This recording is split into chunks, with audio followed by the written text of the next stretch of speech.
Dear students, myself Hemraj, lecturer physics, Government Senior Secondary School Boys, Kapurthala. Today we will discuss practical section of plus 1 physics, section 2, and the name of experiment is to study the relation between frequency and length of a given wire under constant tension using sonometer.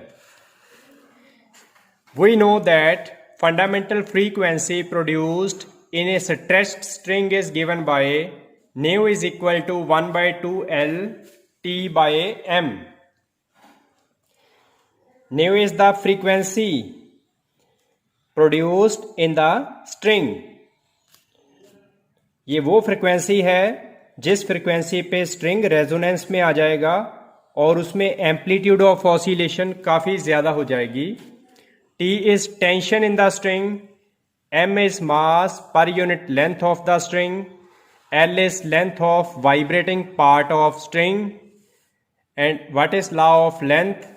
देखिए ये formula हम derive कर सकते हैं, dimensional analysis वाले method से भी कर सकते हैं. तो अगर T और M को कांस्टेंट रख लें, then nu is inversely proportional to L. And graph between nu and 1 over L will be a straight line, or nu multiplied by L should be a constant. Let us first see the sonometer device. देखिए ये कैसा होता है device. ये देखिए ये है sonometer. ये देखिए तो ये काफ़ी लेंथी है, 1 मीटर से भी ये लंबा है और इसमें ये 2 छेक बने हुए हैं, 1 और 2. छेक इसलिए हैं ताकि जब ये वाइब्रेट होगा तो इसकी हवा फ्रीली जो है अंदर बाहर आ जा सके और टेम्परेचर ना चेंज हो एयर का. और देखिए ये वेट्स हैं. ये एक हैंगर है. जो हैंगर है ये खुद ½ kg का है और ये अलग अलग तरह के वेट्स हैं. 3 वेट्स और डाले हुए हैं, टोटल 2 kg हो गया. एंड दिस इज वायर, और ये वायर अंडर टेंशन है. ये 2 नाइफ एजेस हैं जिनके ऊपर वायर टिकी होती है. देखिए ये एक छोटा सा पेपर राइडर है, छोटा सा पेपर, ये पेपर का बनाया हुआ है. ये देखिए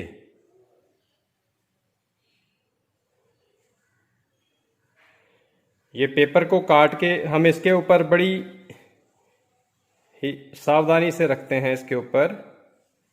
ये देखिए ये पेपर राइडर हमें बताता है कि वायर में जो है ऑसिलेशंस पैदा हो रही हैं. देखिए इस एक्सपेरिमेंट का मेन पार्ट ये है. ये हमारे पास ट्यूनिंग फॉर्क्स की किट है. इसमें 8 ट्यूनिंग फोक्स होते हैं. हमें इस एक्सपेरिमेंट में 6 ट्यूनिंग फोक्स की ज़रूरत है. देखिए अलग अलग फ्रिक्वेंसी के 6 ट्यूनिंग फोक्स मैंने निकाल लिए हैं इसमें से. तो ये 256, ये आपको दिखाई नहीं देगा. ये देखिए ये इस पे वैल्यू लिखी हुई है 256 hertz. And this is 288 hertz, 288 hertz. And this is 320, 341 and 480 और ये 512. देखिए इसको स्टेम कहते हैं जिससे पकड़ा हुआ है. This is called stem. और इन दोनों को कहते हैं प्रोंग्स. इसमें 2 प्रोंग्स क्यों लगे हैं? देखिए ये एक रबर पैड है. रबर पैड के साथ ऐसे इसको स्ट्रक कराते हैं ऐसे, तो ये वाइब्रेशन में आ जाता है. ऐसे स्ट्रक करवा के इसके ऊपर रखते हैं. ये देखिए ये वाइब्रेशन में आ जाएगा. ये वायर भी वाइब्रेशन में आ जाती है और वाइब्रेशन में आने से जब इसमें रेजोनेंट ऑसिलेशंस आएंगी तब ये बहुत ज़्यादा ज़ोर से वाइब्रेट करेगी और ये राइडर गिर जाएगा, हमें पता चल जाएगा कि वायर जो है रेजोनेंस में आ गई है। और फिर देखिए observation table, constant tension of wire हमने 2 किलोग्राम वेट रखा, तो वेट हो गया mg 2 इंटू 9.8 19.6 न्यूटन। मास पर unit length of string is m is equal to m over l, 5.5 gram over 176 centimetre. इसका मास कैसे फाइंड किया वायर का? सबसे पहले इस वायर को यहाँ फिक्स करने से पहले मैंने निकाल लिया था, और ये यहाँ पे देखिए एक वेइंग बैलेंस है मेरे पास, ये उसका लॉक खोलने के लिए अगर मैं इसको घुमा दूँ, ये देखिए इसका लॉक खुल गया। जो इसका पॉइंटर है, सेंटर वाला पॉइंटर, ये एग्जैक्ट सेंटर पे ही आके रुकेगा, और ये इसके पास ही एक वेट बॉक्स रखा हुआ है। ये पहले मैं इसका लॉक बंद कर दूं, ये देखिए वेट बॉक्स 100, 50, 20, 20, 10, और इसमें फ्रैक्शनल वेट्स भी हैं, छोटे छोटे वेट्स। ये 500 मिलीग्राम का, 200 मिलीग्राम का और 50 मिलीग्राम का फ्रैक्शनल वेट्स हैं। तो इसके एक तरफ मैंने वायर रखी और दूसरी तरफ वेट रखे, तो इसका जो मास फाइंड हुआ वो मेरे पास इतना फाइंड हुआ 5.5 ग्राम। और जब इसकी लेंथ फाइंड की मैंने 176 सेंटीमीटर, ये हमारे पास एक हाफ मीटर स्केल है। देखिए 50 सेंटीमीटर तक का स्केल होता है हाफ मीटर स्केल, और ये फुल मीटर स्केल है 1 मीटर स्केल। ये देखिए ये 1 मीटर स्केल की हेल्प से इस वायर की लेंथ फाइंड की, और वो लेंथ 176 सेंटीमीटर आ गई। और जब इसको देखा सॉल्व करके 0.03125 ग्राम पर सेंटीमीटर, तो इसको मीटर में चेंज किया 3.125 ग्राम पर मीटर। इसके बाद हमने देखिए ये एक इस तरह से ग्राफ भी बनाएंगे। हमने फ्रीक्वेंसी और लेंथ में ग्राफ ड्रा करना है। ये देखिए हमने शो क्या करना है इसमें कि frequency is inversely proportional to length.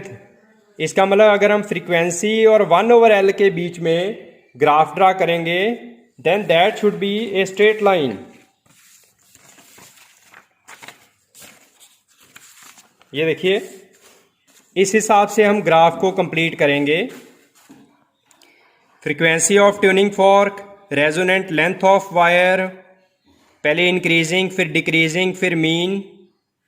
तो पूरा टेबल मैं अगर आपको दिखाऊं, ये देखिए ये पूरा टेबल है। तो ये पूरा टेबल आपने फिल करना है, ठीक है। ये कैसे फिल करेंगे, चलिए इसकी सेटिंग करते हैं। तो चलिए दोस्तों, मैंने इसमें देखिए फिट किया है एक पेपर राइडर, छोटा सा कागज का टुकड़ा काटकर हमने बीच में रख दिया। अब ये रेजोनेंस क्या होता है, जैसे मैं सबसे पहला ट्यूनिंग फोर्क उठाता हूं, ये देखिए सबसे पहला ट्यूनिंग फोर्क, इसकी फ्रीक्वेंसी है 256 हर्ट्ज। जैसे ही इस ट्यूनिंग फोर्क की फ्रीक्वेंसी इस वायर की नेचुरल फ्रीक्वेंसी के बराबर हो जाती है, तो वायर में जो ऑसिलेशंस हैं बहुत जोर से होती हैं, तो फिर ये कागज नीचे गिर जाता है। हमें पता चल जाता है कि wire has come into resonance. तो ये मतलब है रेजोनेंस का कि जैसे ही वायर की फ्रीक्वेंसी इसकी फ्रीक्वेंसी के बराबर आ जाए, देन वायर स्टार्ट्स वाइब्रेटिंग।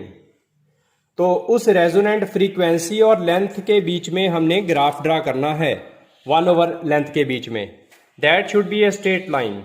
तो अब मैं अलग अलग फ्रीक्वेंसी से ये अलग अलग लेंथ्स नोट करूंगा। सबसे पहले तो मैं डिस्टेंस बढ़ा देता हूं। ये डिस्टेंस हमने, ये देखिए 2 नाइफ एजेस हैं, ये 2 नाइफ एजेस के बीच वाली लेंथ को हमने कंसिडर करना है। तो ये लेंथ हमने काफी रख दी है। इसके नीचे देखिए ये मैंने एक ये रखा हुआ है, ताकि वैसे ये टच नहीं होता नाइफ एज, तो इसकी एडजस्टमेंट की हुई है। और ये पेपर राइडर बार बार नीचे गिर जाता है, इसको उठाने के लिए ये देखिए ये हमने ये चिमटी का सहारा लेंगे जी एक, ठीक है, इसको ऊपर रख दिया। अब मैं इसकी हेल्प से ऑसिलेशन करवानी स्टार्ट करूंगा। देखिए एक हाथ में रबर पैड, एक हाथ में ऐसे स्ट्रक करेंगे। ये देखिए ये वाइब्रेशन में आ जाता है, तो ऐसे स्ट्रक कराएंगे। ये पेपर राइडर फिर से नीचे गिर गया है।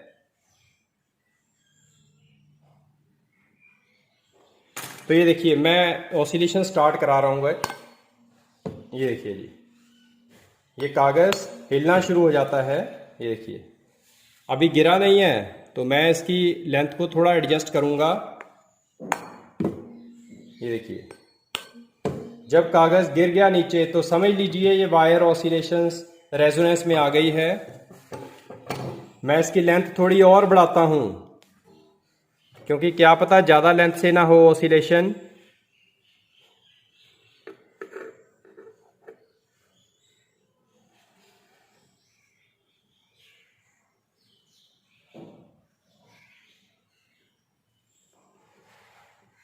देखिए सारा काम इसी पेपर राइडर का ही है, इसको बड़े ध्यान से हमें रखना पड़ता है। चलिए अब मैं ज़्यादा लेंथ से स्टार्ट करूँगा। ये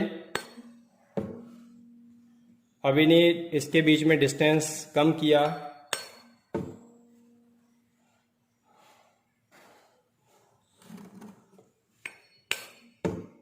अभी भी नहीं गिरा, डिस्टेंस कम करी जाओ।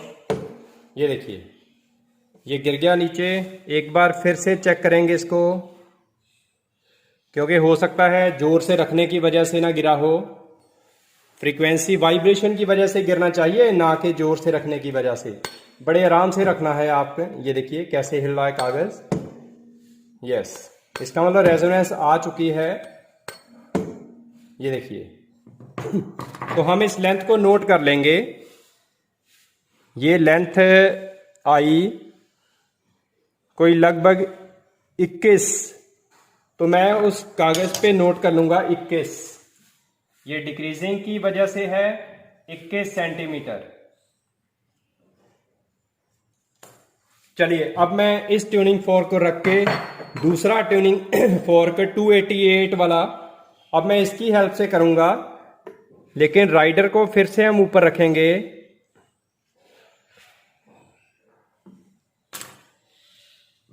मैं ये देखिए लेंथ हमें थोड़ी सी कम करनी पड़ेगी।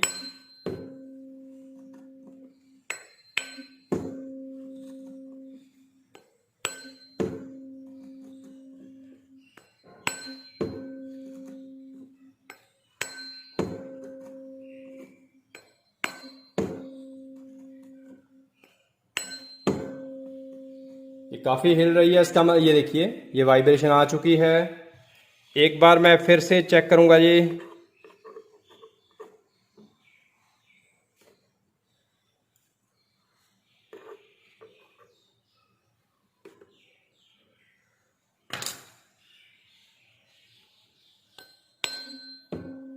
देखिए ये रेजोनेंस में आ चुका है, तो मैं ये लेंथ नोट करूंगा। ये लेंथ आई तकरीबन 18.2। 18.2 मैं इस पे नोट करूंगा। चलिए अब इस ट्यूनिंग फोर्क को रख के नेक्स्ट ट्यूनिंग फोर्क जी, लेकिन उससे पहले इसको राइडर को ऊपर रखें।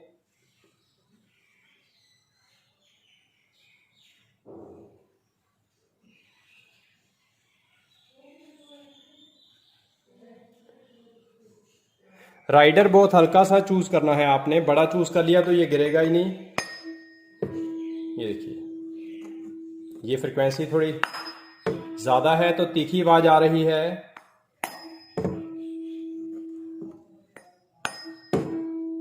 ये हिलना शुरू हो गया ये कागज।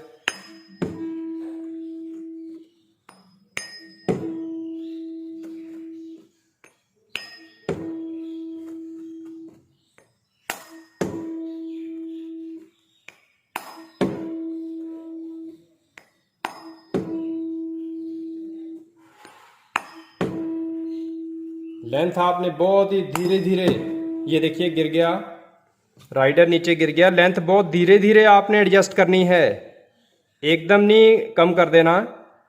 हम लेंथ को डिक्रीज कर रहे हैं। मैं फिर से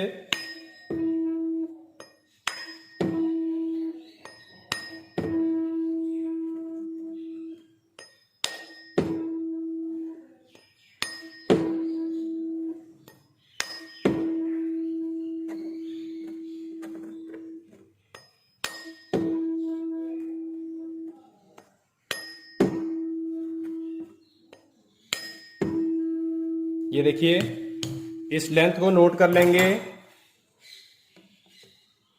ये लेंथ आई 13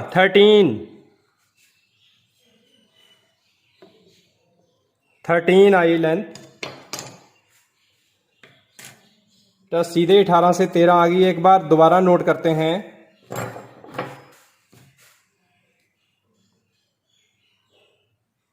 इसको बार बार आपको नोट करना पड़ेगा।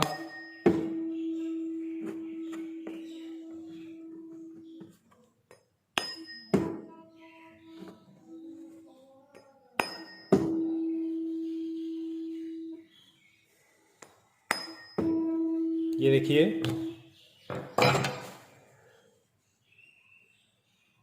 ये लेंथ है 14.5। ठीक है, 14.5 पे गिरनी थी, वो लेंथ हमसे मिस हो गई थी। 14.5। चलिए अब मैं इस ट्यूनिंग फोर्क को हटा के दूसरा ट्यूनिंग फोर्क, चौथा ट्यूनिंग फोर्क है ये, 341 है इसकी फ्रीक्वेंसी।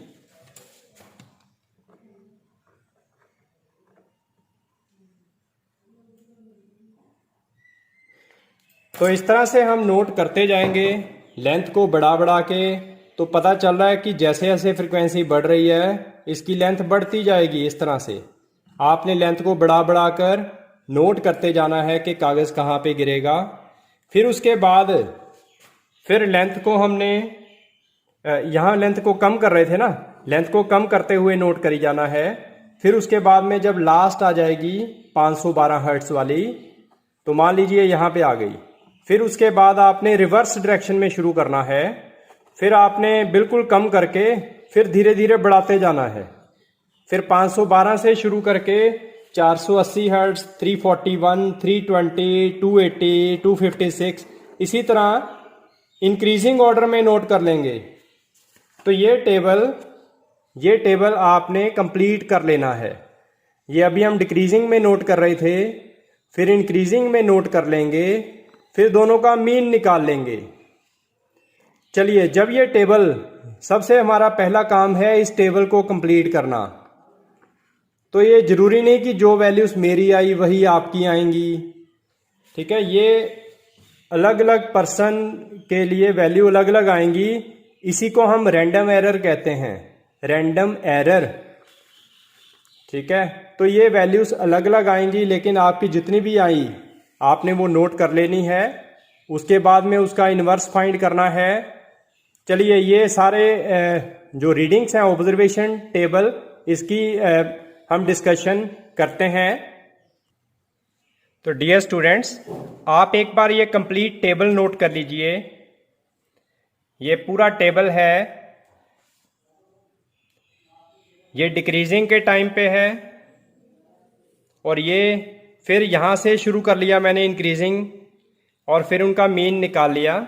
तो ये हमारे पास रेजोनेंट लेंथ आई।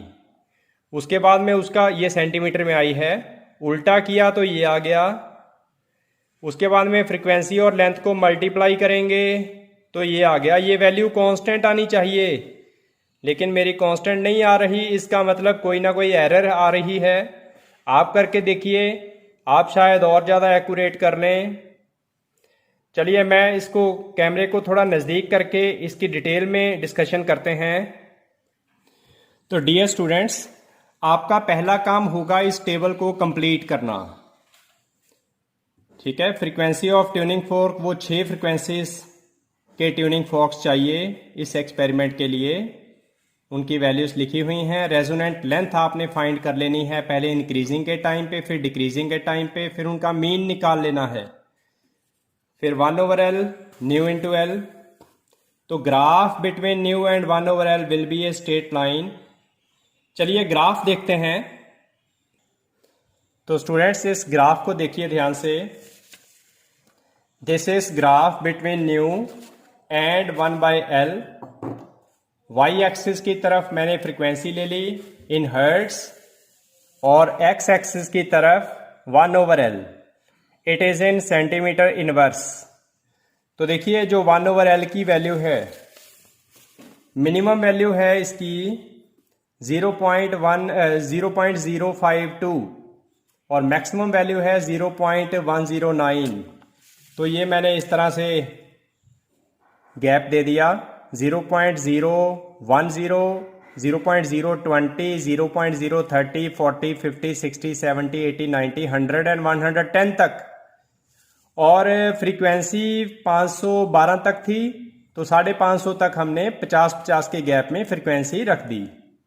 और ये 6 रीडिंग्स ली ना हमने, 6 फ्रीक्वेंसी, ये वाला कॉलम और ये वाला कॉलम, इसके हिसाब से मैंने 6 पॉइंट्स ड्रा किए और इन 6 को जब मिलाया लगभग स्ट्रेट लाइन आई है। ये देखिए थोड़ी सी वैल्यूज इधर उधर हो गई हैं, ये वैल्यू, ये वैल्यू, ये वैल्यू पूरी स्ट्रेट लाइन में नहीं है, लेकिन फिर भी इसको हम एरर कहते हैं। This should be in the straight line. तो आप जब करोगे तो और ज्यादा एक्यूरेसी के साथ करना। तो ये 6 के 6 पॉइंट्स मैंने एक अब स्ट्रेट लाइन ड्रा कर दी, तो लगभग स्ट्रेट लाइन आई है। और स्ट्रेट लाइन का आना ये शो करता है कि जो फ्रीक्वेंसी है it is directly proportional to 1/L, या ऐसा कह लो frequency is inversely proportional to L। तो ये हमारा जो एक्सपेरिमेंट है इस ग्राफ से वेरीफाई होगा। तो ये देखिए ग्राफ के लिए ये टेबल बहुत जरूरी है। तो सबसे पहले आप इस टेबल को जरूर बनाना। अच्छा, ग्राफ से हम और भी बहुत कुछ निकाल सकते हैं। अच्छा, अगर हम ग्राफ से स्लोप निकालना चाहें तो ये देखिए कोई भी पॉइंट ले लेते हैं। ये पॉइंट एक ले लेते हैं, इसमें ये वैल्यू है 341 हर्ट्ज और ये 1/L आई थी 0.078 सेंटीमीटर इनवर्स। तो अगर मैं ग्राफ से स्लोप निकालूं, देखिए 341 डिवाइडेड बाय 0.078, इसको सॉल्व करते हैं तो लगभग आता है 4372 हर्ट्ज सेंटीमीटर। और अगर हम फॉर्मूले से यही स्लोप निकालें, ये हमारा फॉर्मूला था, देखिए new is equal to 1/2L T/m। तो न्यू और 1/L में हम ग्राफ ड्रा करते हैं, उससे कंपेयर कीजिए y is equal to mx plus c तो 0 है।